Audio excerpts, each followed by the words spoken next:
ঢাকার ওসমানী উদ্যানে জুলাই গণ-অভ্যুত্থানের শহীদের স্মরণে জুলাই স্মৃতিস্তম্ভের ভিত্তিপ্রস্তর স্থাপন করা হয়েছে।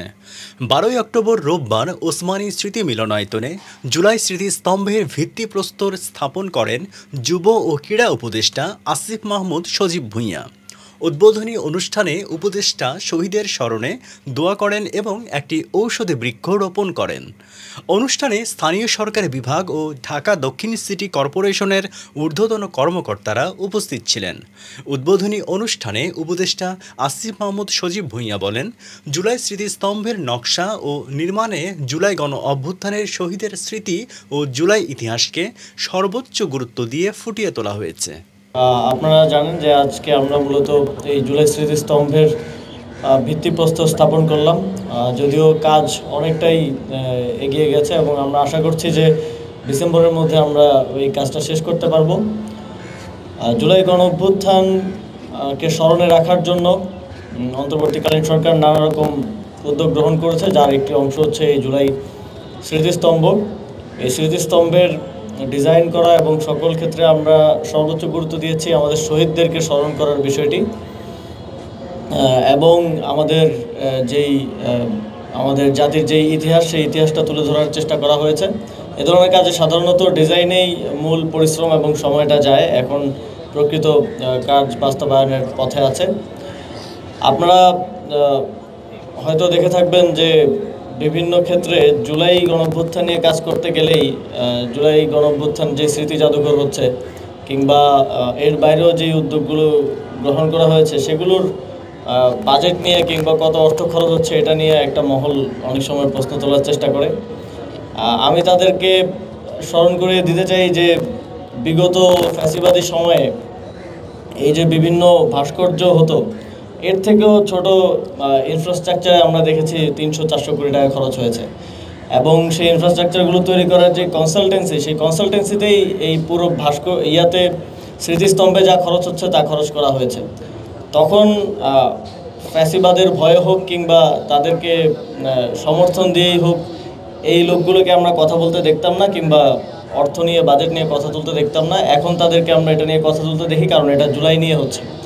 এই বিষয়টা কোনোভাবেই জনগণের অর্থের প্রতি বা দায়বদ্ধতার জায়গা থেকে তারা বলে আমরা মনে করি না। আমরা মনে করি যে তারা এটা রাজনৈতিক উদ্দেশ্য প্রণোদিতভাবে এটা নিয়ে আলোচনা করে এবং জুলাই গণঅভ্যুত্থানকে যেন স্মরণে রাখার মতো কোনো কাজ না করা যায় সেজন্য এই একটা চাপ রাখার চেষ্টা করে।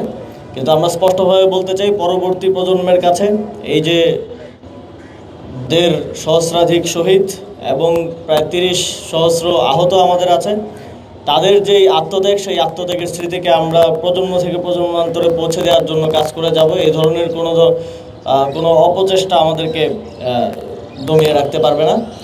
তো জুলাই গণঅভ্যুত্থানের স্মৃতিস্তম্ভ আপনারা দেখেছেন, গণপূর্ত এবং স্থানীয় সরকার বিভাগের যৌথ ইয়েতে জুলাই মাসে সারা দেশে স্মৃতিস্তম্ভ স্থাপন করা হয়েছে ইতিমধ্যেই। ঢাকায় শাহবাগে আছে, তবে এটাকে আমরা বিশেষভাবে একটা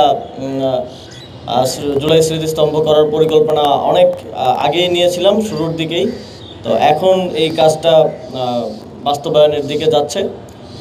এই কাজের বাস্তবায়নের সাথে ঢাকা দক্ষিণ সিটি কর্পোরেশন সহ যারা জড়িত আছেন, সংশ্লিষ্ট আছেন, যারা দিনরাত পরিশ্রম করে যাচ্ছেন, সকলকে ধন্যবাদ ও কৃতজ্ঞতা জানিয়ে এবং জুলাই গণঅভ্যুত্থানকে স্মরণে রাখার জন্য সরকারি বেসরকারি যেভাবে পারে সেভাবে কাজ করার জন্য আহ্বান জানিয়ে স্মৃতিস্তম্ভ স্থাপন করা হয়েছে। আপনারা জানেন প্রতিটি জেলা শহরে এবং ঢাকায় শাহবাগে স্থাপন করা হয়েছে।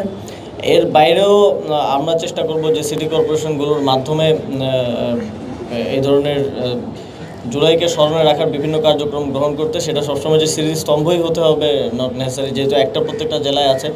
আরও বিভিন্ন উদ্যোগের মাধ্যমে জুলাই গণঅভ্যুত্থানকে স্মরণে রাখার উদ্যোগ গ্রহণ করা হবে। আর এছাড়াও স্ট্রিট মেমোরি স্ট্যাম্প স্থাপন করা হয়েছে স্থানীয় সরকার বিভাগের উদ্যোগে।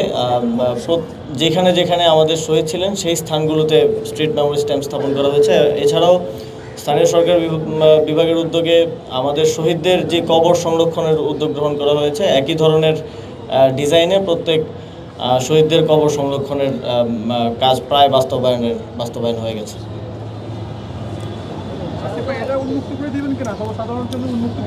জি জি, এটা অবশ্যই সর্বসাধারণের জন্য উন্মুক্ত থাকবে। দুই পাশে দুইটা গেট হবে, আপনারা দেখেছেন 24 এবং 5-এর আদলে, 24 এবং 5, 24 সাল এবং 5ই আগস্টকে ইয়ে করে এই দুই গেটই উন্মুক্ত থাকবে।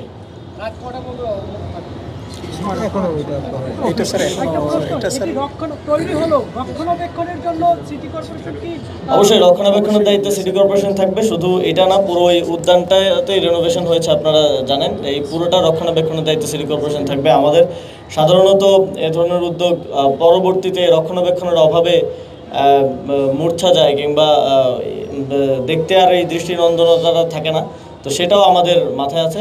এটা রক্ষণাবেক্ষণ করা হবে নিয়মিত। জি, ঠিক আছে, ধন্যবাদ।